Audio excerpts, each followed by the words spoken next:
ఏ రకంగా జరపాలి, ఘర్ ఘర్ తిరంగా పేరుతో ప్రతి ఇంటి పైన జాతీయ జెండాని మరియు స్వతంత్ర సమరయోధులని వారి విగ్రహాల దగ్గర పరిశుభ్రత స్వచ్ఛ భారత్ పేరుతో మనమందరం కూడా స్వతంత్ర సమరయోధుల విగ్రహాల దగ్గర పరిశుభ్రత పాటించాలని మరియు ఇంటి పైన జాతీయ జెండా మరియు తిరంగా యాత్ర ఈ మూడు కార్యక్రమాల గురించి ముఖ్య ఉద్దేశం ఈ కార్యక్రమం.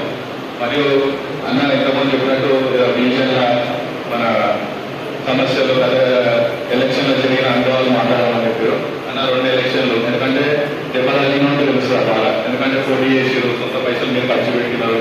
ఏంటంటే ఇక్కడ కార్యకర్తల జీవితాలు ముడిపడినాయి అన్న. ఒక్కసారి ఏంటంటే ఇక్కడున్న నాయకులు ఎవరైతే ఉన్నారో వాళ్ళని పార్టీకి నమ్మకంతో కానీ రాజకీయాలు ఎవరైతే చేస్తున్నారో వాళ్ళని ఎండగట్టాలి రేపు పొద్దుగాలు. ఎందుకంటే అన్న ఎందరో కార్యకర్తలు భారతీయ జనతా పార్టీ అధికారంలోకి వస్తుందని ఆనాటి నుంచి చూస్తున్నారు. ఇలా మా వయసు 13 సంవత్సరాలు మేము తీసుకున్నాం.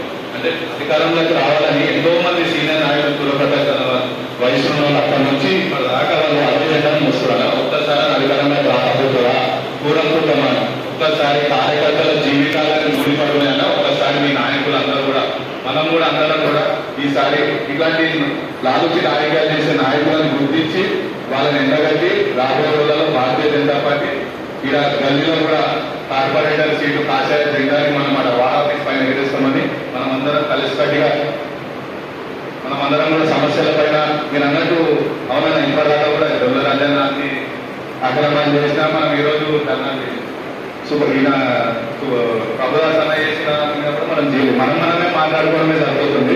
ఒక్కసారి రోడ్డుకి ఎక్కుదామన్నా, రోడ్డుకి ఎక్కితే ఎవరు ఏ నాయకుడు కొట్లాడుతుందో అప్పుడు తెలుస్తుంది. ఏ పార్టీ కోసం ఎవరు కొట్లాడుతున్నారో, పార్టీకి ఎవరు నమ్మకం ద్రోహం చేస్తున్నారో కూడా తెలుస్తుంది. మనం అందరం కూడా రాబోయే రోజుల్లో కలిసికట్టుగా ఈ భారతీయ జనతా పార్టీని 4వ డివిజన్ని హస్తగతం చేసుకున్నామని సందర్భంగా తెలియజేసుకుంటూ నాకు ఈ అవకాశాన్ని ఇచ్చిన పెద్దలందరికీ ధన్యవాదాలు. భారత్ మాతాకి